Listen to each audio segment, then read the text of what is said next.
I just believe that we have not done enough as church. In Nigeria, we have not done enough. And so it's costing us so much, and it is going to cost us so much. The enemy of Nigeria has counted so much on the weakness of the church and the weakness of the institutions that has been built. Southern Nigeria has been under the church control for a long time. But since after the Civil War, it has been impossible to reconcile Igbo and Delta, to reconcile Igbo and the Ijaw man. Talk less of reconciling the East and the West.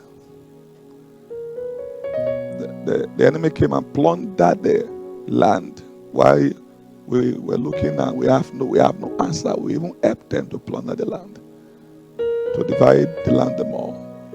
So what we are finding today is, I believe that it's the effect of the failure of yesterday. We didn't build the bridges, we didn't build reconciliation. We left reconciliations for Obasanjo came with Okuta panel. But the panel couldn't do much because it's the church that should do reconciliation. When the church itself is not one, how can he build reconciliation? That the church is when the church just stay and build monuments. When the command of the gospel is go, is to make influence. So because we are not making influence, they're not reaching out, then they have to come and reach out and meet us where we are. North is not diversified. North is just one block. It is South is diverse. It's among the South you're going to find different culture, different people who still maintain their uniqueness. I see a siege to waste it. I see a siege to destroy. God has to raise leaders that will define a new season, who have the power at this time to bring forth what is needful. At the point we are in, nobody can survive alone. Nobody. The force that is against the South is more than the South. One of the jobs of the church is the opening of the eyes. Church is the house of light.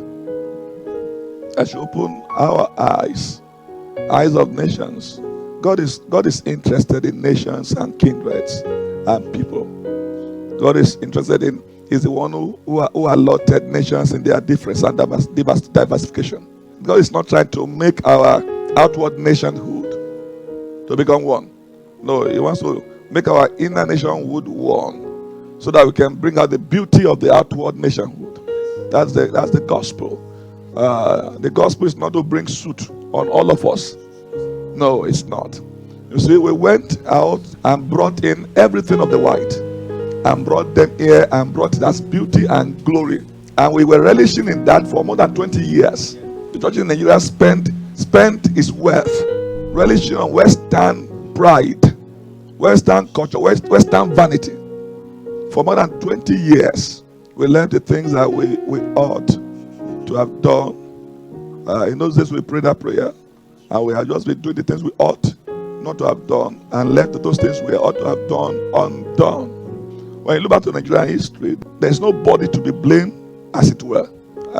We can point to this, point to that, point to that. People were in their ignorance. In the days when kings sold out their people for a spoon, for mirror, it was the nature of man, wickedness and selfishness. That has been a problem. Okay? That has been a problem. It's when the church came that the church should have defined a new life. A new life. Not just clothe their wickedness in themselves to remain the way they are. But we didn't know that. We didn't do that. We didn't do that. So you find out that Igbo churches are Igbo people, right? Yoruba churches are Yoruba people. That's the way it is. If it's not Yoruba people, leadership, there will be Yoruba people. If Yoruba that has it, the leadership will be majorly Yorubas. If it's Igbo, it will be majorly Igbo. Right? That's what we have found. That's what we are. We pride in ourselves. Yoruba will be proud in himself, right? Yoruba is the best tribe. Amen.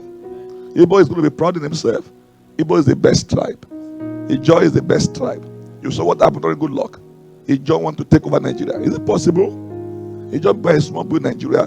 They should have gathered together, galvanized the South together to do leadership. You see, somebody came there, threw away all the elders of the Yorubas, and want to make Ijaw to shine in the midst of wickedness in Nigeria. And while that was going on, the church had not what it doesn't have the definition to shine light to those wickedness. It's not all about accusation. There's something about light. Light reveals. Because many of those who are doing these things are blind. It is blindness that made them do it. It's not by themselves. They will just respond to flesh. And when flesh meets flesh, one flesh will be thicker than flesh. What we find today in the plan is that one flesh is thicker than another flesh. And it's not looking good at all.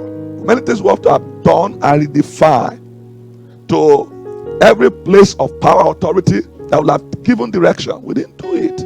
We would rather appreciate them, take their thanksgiving, take their offering, take their donations, and we say we follow gospel. That's not gospel.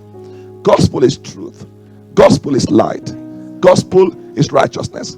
Gospel is dominion that institute righteousness, peace, and God's joy. And that is not easy to overcome. It's the kingdom of God. It will stand against you. Do you know what Igbo have done with respond to want to say less of issue of poverty? No other tribe in Nigeria has done it. They came out of the civil war and they told themselves, we are being impoverished. We are down. We must not be poor. We must not be poor. And they took that trust and wisdom was given to them. You can't send anybody down the road who is jobless. I said it's lazy. But you see how many Yorubas are jobless everywhere with that certificate? That's something we should learn from them. That's something we should appreciate in them. That's something we should link and connect with them with and appreciate. There are things in us that we should also value that will make us just come together and in love and met together and build a strong front that the enemy will find it difficult to penetrate. We didn't do that. We see our wealth in our buildings. We see our wealth in our cathedrals. This is one place that can empty in one day. No, this is just COVID. This is a place that just 10 gunmen will empty them. One bomb blast will empty them. Can we sit down and think like this and see that there's no glory, there's nothing in that thing that we relish? The 1 million gathering that we celebrate.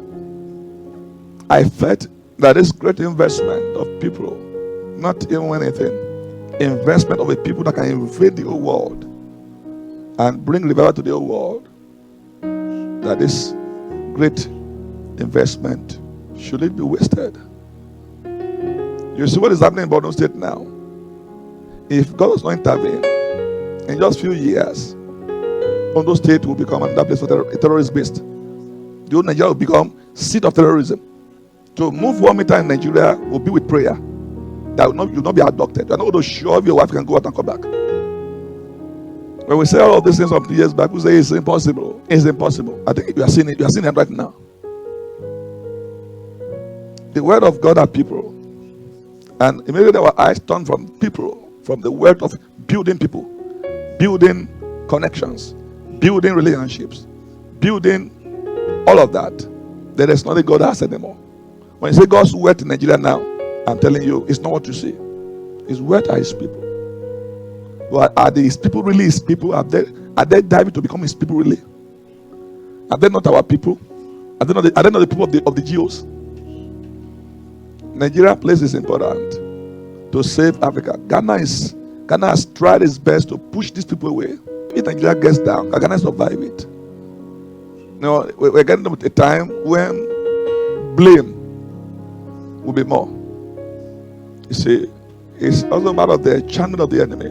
Divide them. And one of the ways to divide them, when there's no light, when there's no truth, then blame game. Everybody will be blaming. Until the enemy will have the strength to overrun.